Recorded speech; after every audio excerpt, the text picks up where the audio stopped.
Thank you. I'll call this meeting to order.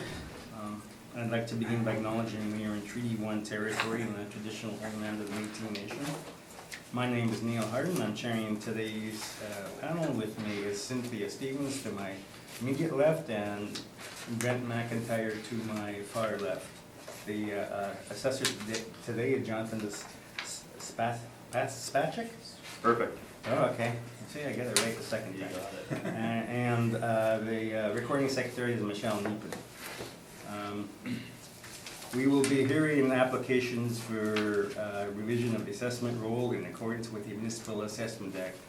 The matters for which revision is requested have been described in each application, and we'll limit discussion to those matters. The statements that applicants and the assessor make at this hearing are sworn testimony, and anyone speaking to the matters must be sworn in. Be advised that comparisons of assessments of properties are not considered evidence of market value by the board. The board is appointed annually by council and is independent of it in the city administration. It makes its decisions on the basis of the evidence provided at this hearing and issues a written order that will be mailed to all parties as soon as possible. Please note that the board's decisions with respect to an application may be appealed to the Manitoba Municipal Board if the matter pertains to assessed value or classification, or to the Court of Queen's Bench if the matter pertains to the application of exemptions from taxation. Should you wish to appeal, information on how to do so will be included in the board's order. With respect to the hearing process, I will confirm the matters to be addressed with each applicant following the swearing in. We will then have the assessor's testimony followed by questions that the applicant may have, then the applicant's testimony followed by questions. Each side will have an opportunity to summarize if they wish. Once all the evidence about an application has been brought forward, the applicant may leave. The process will repeat for each item on the docket today. The session will close after all the applications have been heard, and the board will deliberate in private and make its decisions.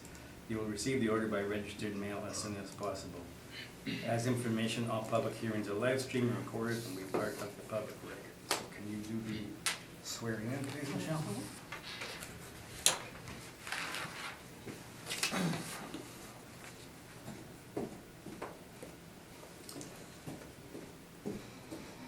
Do you swear in or? I'll swear. Can you state your full name, please? Jonathan Spacek. Do you swear that the evidence you're about to give at this hearing should be the truth, the whole truth, and nothing but the truth? I so swear. help you God? Thank you. Can you state your full name, please? Sid Story.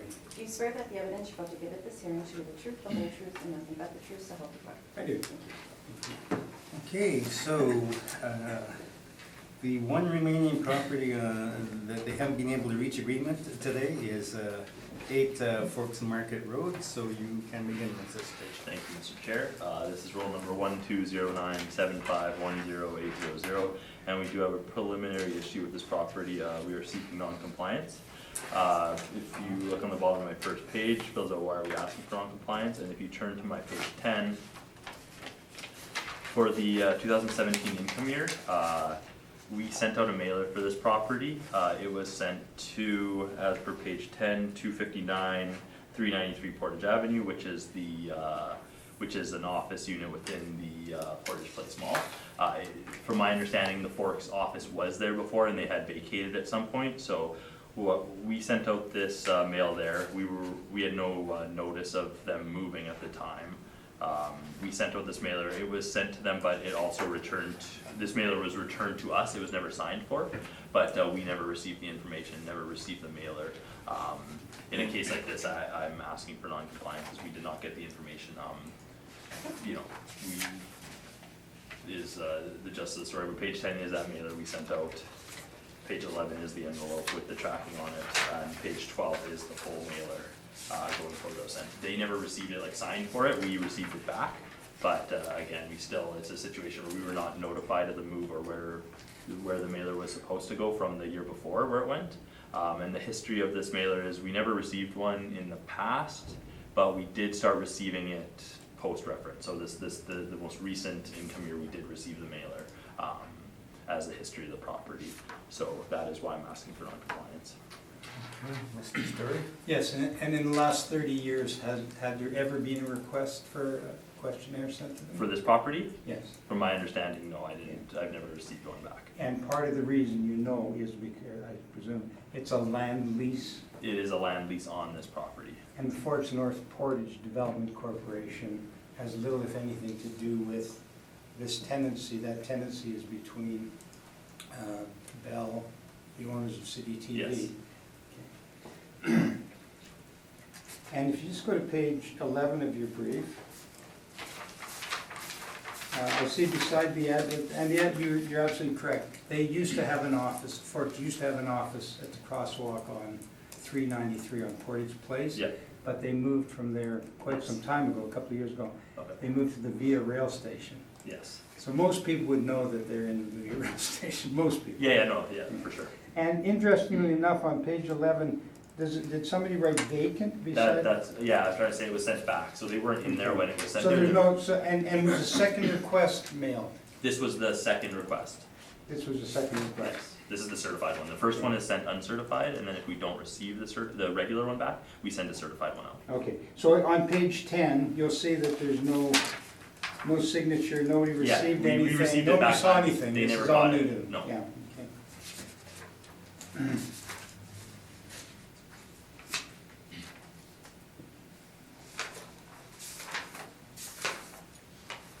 And is there a reason when they get the Forks, I mean, it's the Forks, when they get that mailer back, that they wouldn't pick up a phone or do anything to, proactive to try to, it's the Forks, Like it's owned by the our city. administration. Yes. Yeah, again, the certified mail is as far as we go, like the second request Yeah. for the certified mail, Yeah. that's as far as we go with requesting the information, we don't go beyond And that. how would one respond, how would you fill out the questionnaire for a land lease only? The income received, Yeah. the, You're looking like, for, yeah, yeah, you're leasing, even if there's a building on the land lease, like the one they filled out going forward, they Okay. put the amount of square foot leased in the building, the land lease rate, yeah, you know, yeah, they're still, they fill out the information they can. okay, And That's that's to all, be yeah. consistent, right, we always ask if we don't receive it. yes, okay, thank you. Those are all my questions. Question, Brent? I have no questions. Cynthia? If you received something back, does it make sense to send a certified letter back to the same address? I mean, if it came back in the often- mail, obviously they're not there. Often when we send the certified one, we do get it back, like the first one's, it will often get to somebody, and then the certified one you receive, because that's a serious, hey, you gotta sign for this, there's a reason you're not getting this, it is commonly sent back, the certified one. And you're saying that you have not received previous from this? No, from this one, Yeah. I don't even believe we requested it before this year. Okay, thanks. I think that was a very good point you just made, I don't know if it was answered correctly, but this is the first time they've ever received a question. Okay, you'll have an opportunity to Okay. make your presentation. Okay, the question I have is, for the Forks in general, did you get a mailer back from them? Do you know? From the main roll number, Yeah, I did not look at that, I do not know. because If I the would Forks imagine roll it would number- be sent to the same address. Yeah, and then like, Mr. Story said, this is the first one, and this one roll number is a land lease, right? Yes. And then the Forks, I'm not sure the difference, but I didn't make that connection and look if the Forks was sent to the same address and it was a change at a different time to their new one, I didn't notice, I didn't see that. Okay, all right. you can So go can I ahead. just ask a follow-up? Sure. So why is this the first one? Pardon? Why is this the first one to have been mailed to them? I don't know if there was a replot with this one, I don't know what has happened with this nothing building, has if, happened in if, 30 we years. just didn't have it in our system properly, we never sent a mailer, I'm not sure why this was the first year. Okay. And that's the issue, is that the young lady Ingrid who does them, and she does about 20 questionnaires with all the different moving parts in the Forks. She's devastated because she missed one. She missed it because she never knew who'd asked for it before. And they don't have dealing, even Jonathan and I, in trying to get an inspection, I have to go through the local manager who then sends to a gentleman in Toronto who approved it back to somebody else. So it's they're kind of self-contained, they operate on their own. And typically, the city would come in with a document showing that there was a signature, and if you did get this back, and again, it's the Forks, it's not like it's somebody unknown, one would assume you could chase it down a little bit for a little bit harder. So I don't believe there's any requirement for non-compliance. It's a land lease, has been for some 30 years. Nothing's changed. If now they're getting the questionnaires, I'll certainly deal with them on a timely basis. Thank you. Okay, any questions of I have no questions. Brent? Questions? No questions? No. Okay, I have no questions. So we will take a brief adjournment and, okay, we'll come back to order. The circumstances of this request are somewhat unusual. We have no evidence of non-cooperation for the rest of the Forks properties. For some reason, those were sent, but not this one. Under the circumstances, we feel it would not be fair to grant the non-cooperation on this, so we'll deny that non-cooperation. Thank you, Mr. Chair. Thank you, Mr. Chair. Moving on to quantum. Yes. Great. Okay, so the 2020 value of this property is $1,377,000. You can see a picture of this property on my second page, but it is a two-story, so it's a large brick-style building. It has it's a broadcasting studio for city TV. It has a main floor open with some offices, and I have more pictures later on to better explain, but it has a second story of more mezz space with the open kind of broadcasting equipment in the middle, and then it has a very small third story that goes to the roof that is not counted as leasable square footage. It doesn't have an occupancy permit for the small third floor area. Mr. Story and I walked through, that goes out to the roof, and it also has a small kind of mechanical storage basement that is not counted for the leasable area. So that's the difference between the 13,558 gross square footage to the leasable 10,295. This is a building that was built in 1948 and is an effective year of 1970. If you turn to my page 2, you can kind of see where it is at the Forks. So it's right across from the parkade at the Forks, on the Forks Market Road, and right across from the main terminal there. But you can see the City TV building. Page 2, you can see the picture of it. So this is, as we said during the preliminary issue, but this is a building that Rogers Broadcasting has a 50-year, is the tenant of a 50-year land lease from the Forks. So it's, I believe it's like 97 to 2047. So they pay a cash sum monthly, and they run the building, take care of all expenses, any upgrades. It's all the tenant takes care of all of that. And you can see on page 3 as well, there's 6 parking stalls included in that land lease. If you turn to page 5, we have an actual income workup for this property. So we have it classified as C1 retail warehouse, 10,295 square feet, and we have it at $11.99 per square foot. So for this retail warehouse, the standard parameters are 6% vacancy loss, 2% expenses, $650 shortfall, and a 8.4% capitalization rate. So that's where we get that total of that 1.306 million. Just while we're at it quickly, we are asking for 2% on this property. I'll just give a very quick rundown of the difference we've made between the cycles. If you turn to my page. Just a quick question. Yes. Your front page says 1,377,000. Yep.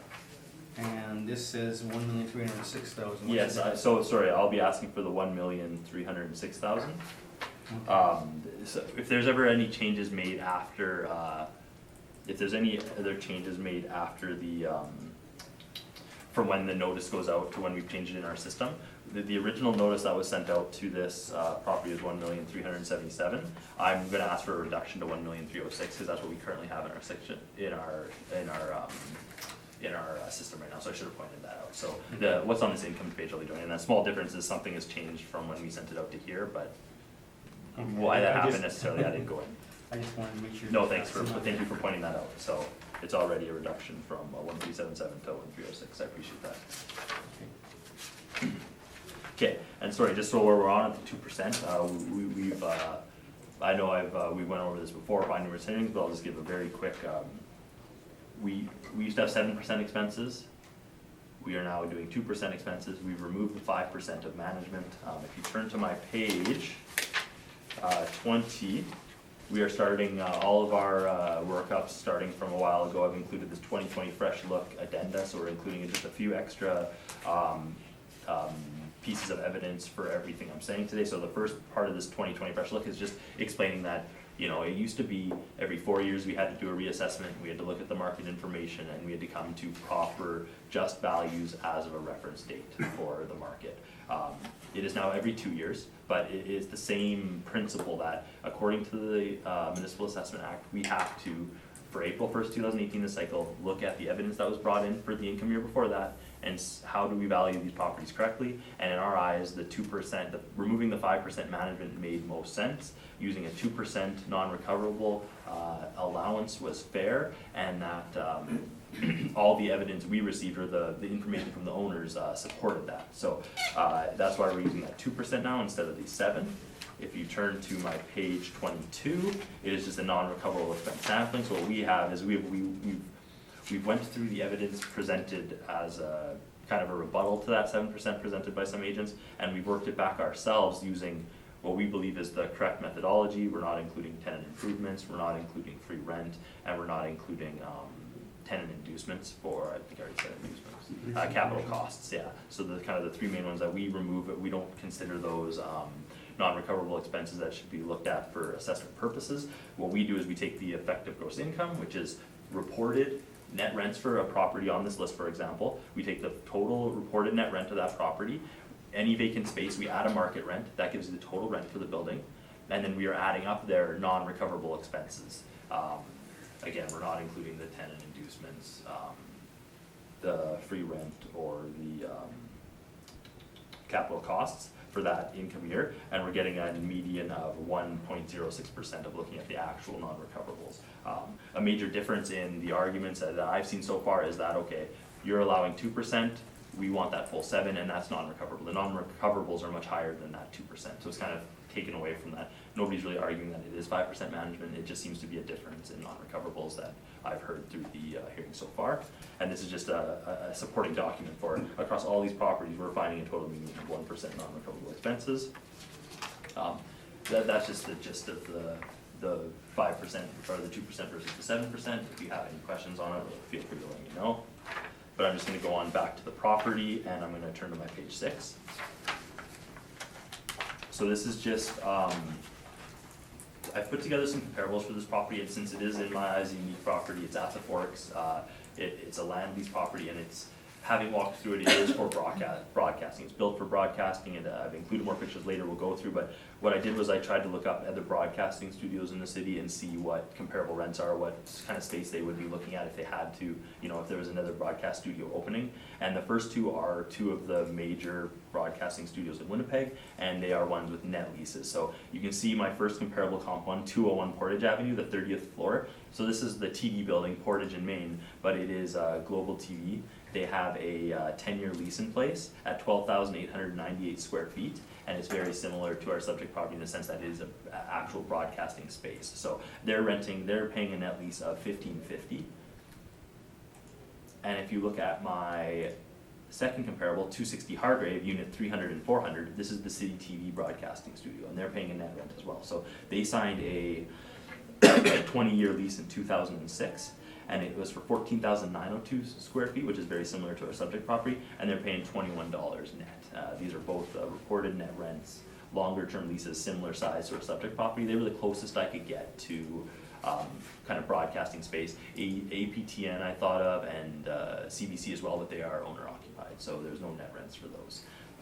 And then what I've done to support the $11.99 of our subject property is I've taken 4 downtown OFS comparables. So this is to kind of take into account the office space of the property, because there is kind of offices built into this property. It has a kitchenette with a staff area, and if in my eyes, if it wasn't going to be used as a broadcast studio, it would most likely be converted into some sort of office, and it does have office space in it. So what I did was I looked at 4 comparables. If you looked at 4 through 7, we have 4 downtown OFS comparables, and their rents are ranging from $12.13 up until $16.92.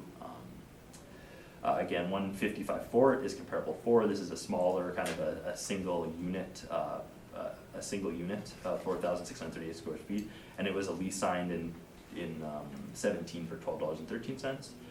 387 Broadway is a two-story brick lawyer's office.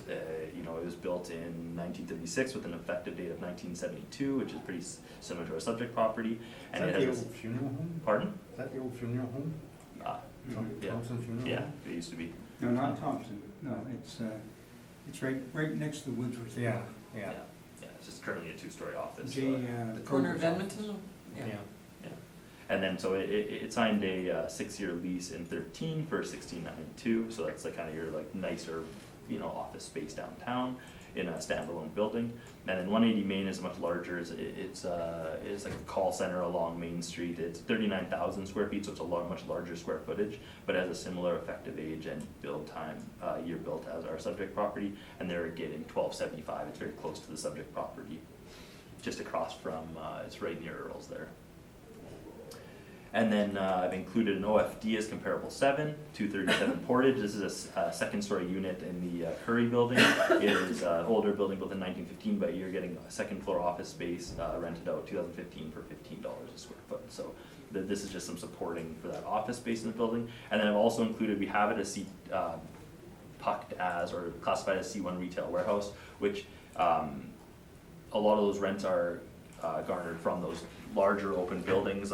You know, I've included ones on Ellis, St. James, Narrabeen, those kind of big box stores, that type of building. These are all, I've included 4 of them, comparable 9 through 12, which are net rents.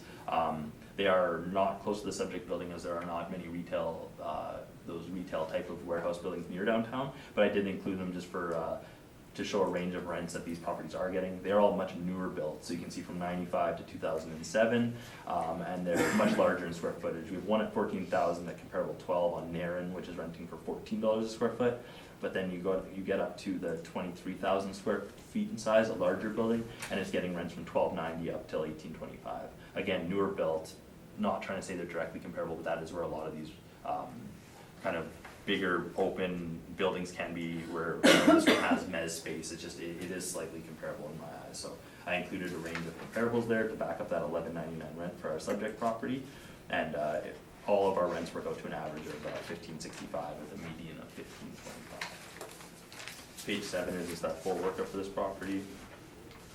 If you turn to page 8, we do have our capitalization rate sheet. So this is a retail warehouse. We do not have a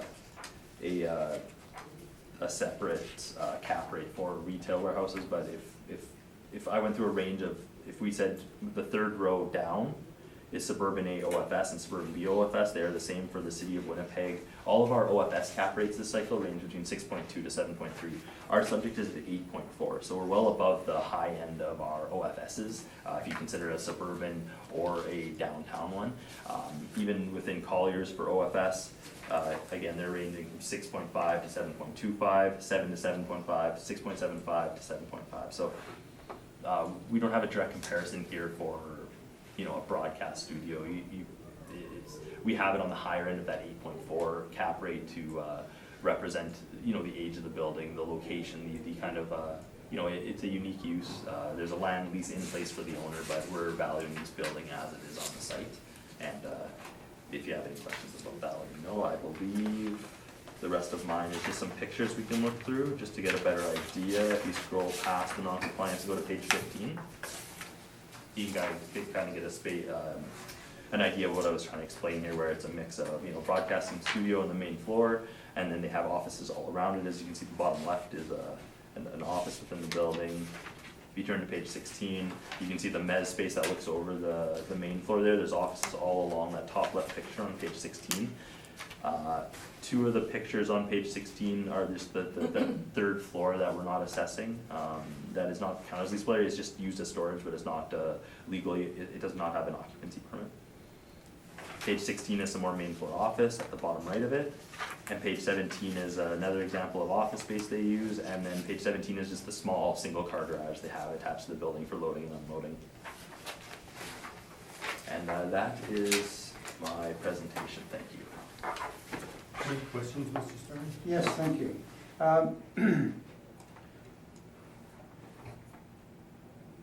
Mr. Spacek, the building shows an actual year built of 1948, Yes. and and effective of 1970. Yes. It's a land lease. Yep. And all the costs associated with rehabbing the building, to the best of your knowledge, are paid by the tenant. Absolutely. And I think you explained it, but I don't think I understood it. The gross floor area is 13,000. Yes. The leasable area is 10,000. Yeah. Now, as I recall, this the building is a shell. Yeah. It's got lots of catwalks and lots of cable, Yeah. miles of cable. Yeah. And a sort of center core that goes up two or three stories, correct? Yes. Okay. So how does that work, the gross floor area of 13,000? The gross floor area is the plan area, so the The base. footprint plus- of the building? Yeah, the footprint of the building plus the basement. Okay. So that's that, we were not including the basement, and then the difference between, the plan area plus that third, that third little We small take out the third story third you walk floor. through. Okay, I'm assuming yeah. the third floor is taken out, and Yeah. the rest is just the Got it. first and second. Okay. And you did mention there's 6 parking stalls, including the Yes. land lease, but they don't show on your workup No. as having any stalls? No. Okay. And we all know the building, page 2.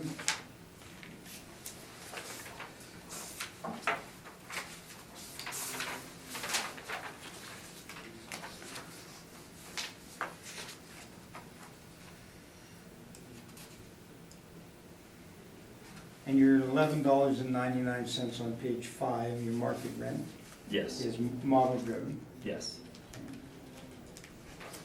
And would some of the comparables you used be incorporated in building that model for this property? The retail, from my understanding, C1 retail warehouse is driven from retail warehouses. So, more of my, I believe they're more that's drawn four. from net rents of those Okay. retail warehouse style. Okay, just quickly, I'll go through these with you because I find it a little bit confusing. Okay, Portage and Main, now you indicated that they used some of that space as some kind of studio the space. 30th floor is broadcasting studio. But it's a Class A building. Yes, it's an Class A building, absolutely. Building, okay. Yes. And the other building has no floors and no parking and no amenities and nothing that a No, Class A has. I'm not trying to say it's directly Certainly comparable. the just- buildings are not comparable. Yeah, the building itself, like 201 Portage is not similar to this building, just the space within being used, leased out as broadcasting is similar in my eyes. They're doing the same purpose within that building, but it does not have as many amenities as 201 Portage. Okay.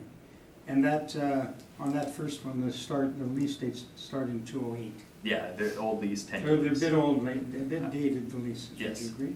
Absolutely. Okay. And 260 Hargrave is a Class B downtown office building, is that correct? Absolutely. And if we were to put the subject into that hierarchy, it would probably be a D. If it's fully renovated as a historic building, it might be a C minus, but it wouldn't be a B in all probability.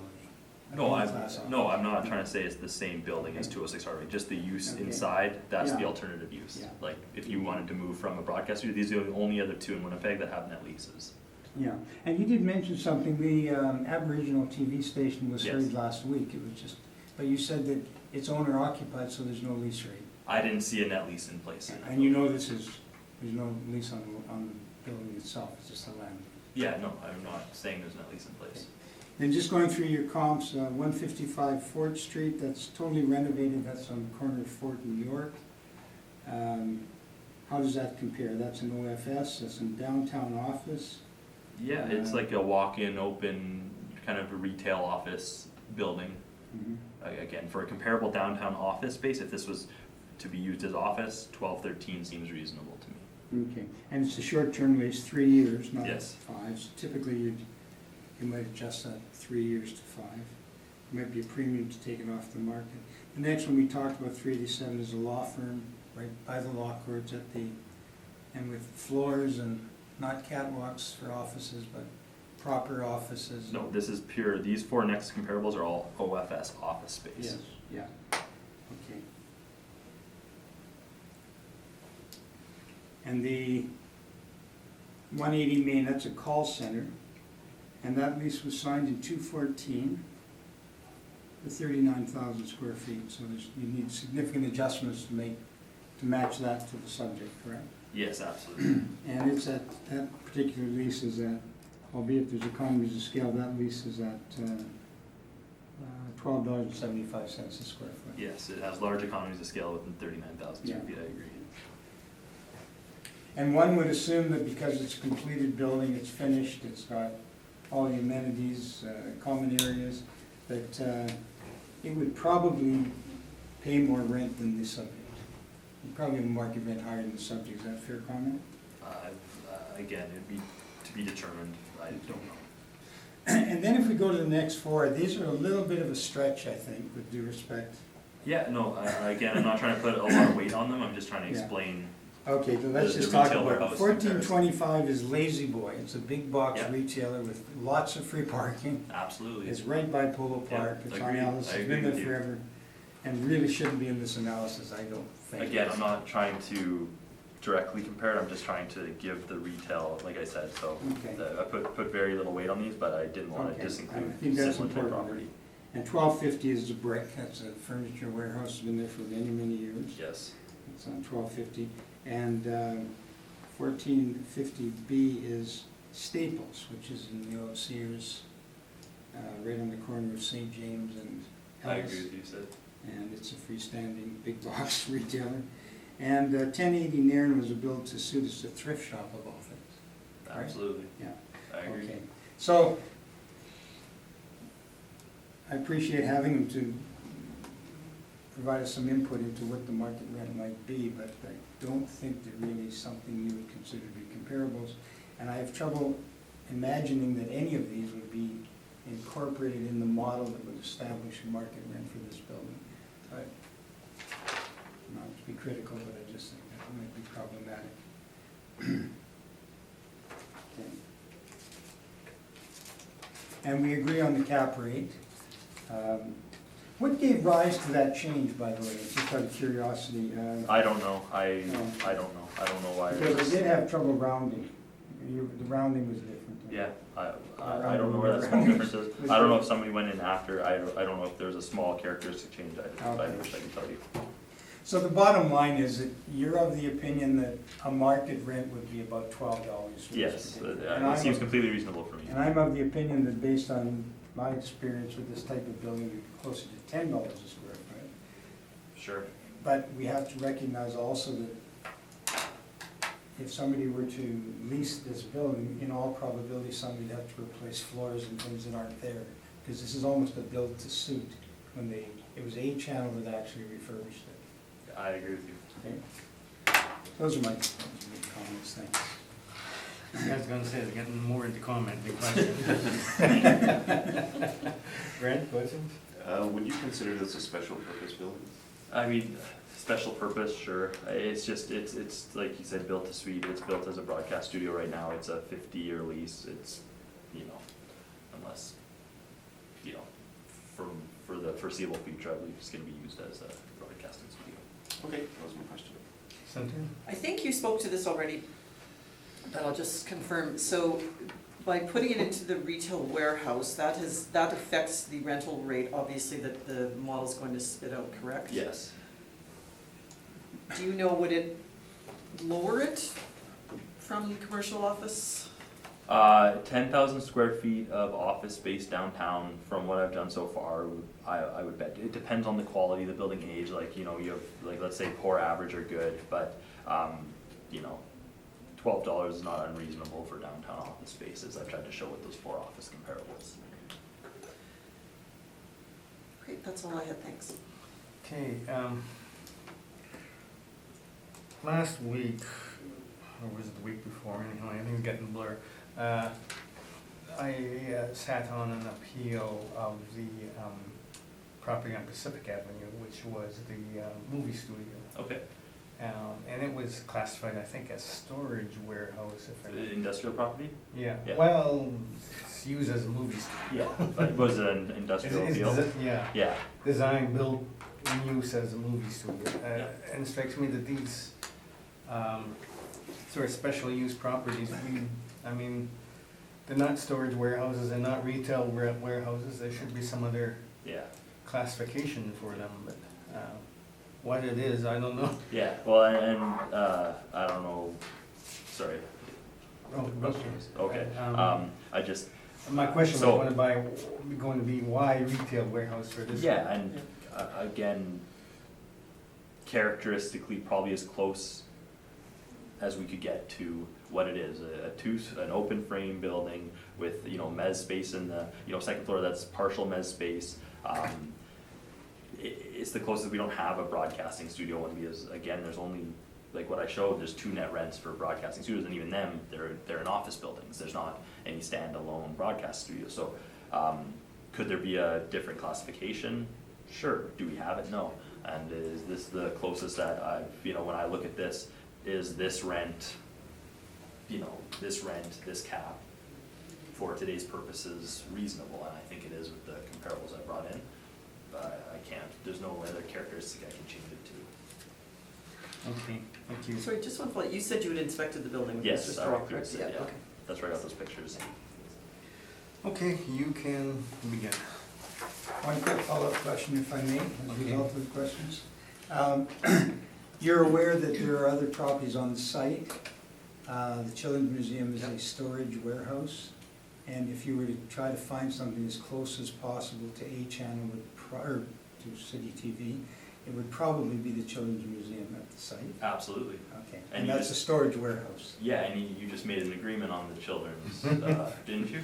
We do all of it, yes. Yeah, the and do you forest. know what the rent, what was the rental rate you agreed to on the I children's? think there's $7. Well, there's No, two it different was rates. There's twice a rate, that. there's a cubicle at the front that was added Yeah. later, but I'm going by memory. Again, I can't bring up, Yeah, but I'm just suggesting that did you look at the site to get some, I thought So the children's classification. warehouse was very similar, yeah, and I looked at what was agreed on, and it made this very fair. yeah. And the Johnson Terminal is a Class D heritage office building. Yes, absolutely. And it has market rents in it. Did you look at those as well?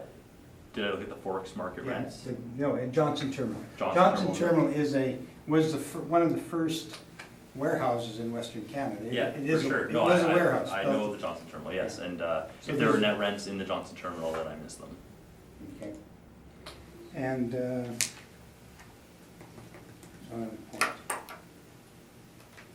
that's fine, thanks. Okay, Ready for me? ready for you. Exciting. Mm-hmm. I've been waiting all weekend for this.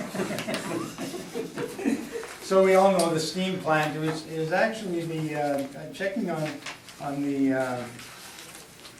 the history of the steam plant. It was decommissioned, it was built in '48, decommissioned in 1966, and was mothballed, boarded up for 25 years. And it was boarded up when the Forks opened on October of 1988. It was boarded up then and continued to be for several years thereafter. And then the A-Channel people, which was the Craig family, initiated the acquisition of the land lease, entering into a land lease, and they would pay all the costs for a build to suit. And this building is used half an hour a day, twice every day. Once for the 6 o'clock news, Canada-wide, and once they explained it to us, and once for the 10 o'clock news. That's what it's used for. It houses about, it looked like it employs about 8 or 10 people working there. They have this, it is a custom-built facility. It's all catwalks and things you can see by the photographs. It's not retail. As a matter of fact, it's very much a lockdown building. They've got all the doors are locked and passes to get in and introduce yourself to them. So it is an older office or older retail. We don't have a big disagreement with Jonathan and his analysis. It's hard to pick a market rent. I think we're both right. I think it should be $10 and Jonathan thinks it'd be 12. I think we're both right, depending on the end user, who wants it for what. If you want to do those skydiving simulators, you could do it in this building. You might pay $12 or $14 for rent. But in all probability, anybody who would have to accommodate a tenant would have to put in walls and different washrooms and whatnot, because it's a working building. So if you look at page 3 of our brief, I'm suggesting $10 a square foot for the 10,000. And this 6% is model driven, that's what the city uses, so we accept that. We'd like the 5% reinstated. And the city shows a slightly lower cap rate, but I think when you put it together, I think that's that rounding or that difference. So we're accepting the same cap rate in essence. So our real argument just in the 12 versus $10 a square foot. The next page, you see a few pictures. Everybody knows the site. We kept the big smokestack there. If you go to page 9, these are some rent comps in older buildings. I think these are mostly all office buildings, I think. 717 Portage, 1150, 570 Portage. I remember where all these buildings are. 1200 Portage, the old Piddly Bowls by Aaron and Wall. There's two of them in there, 2 leases. 825 Sherbrooke is right beside the Health Sciences Center. It's Manitoba Society for Manitobans with Disabilities. 136 Marks is a beautiful heritage building that's been totally redone by Shelter. And 305 Broadway is a Starbucks building where Colliers rest their hats.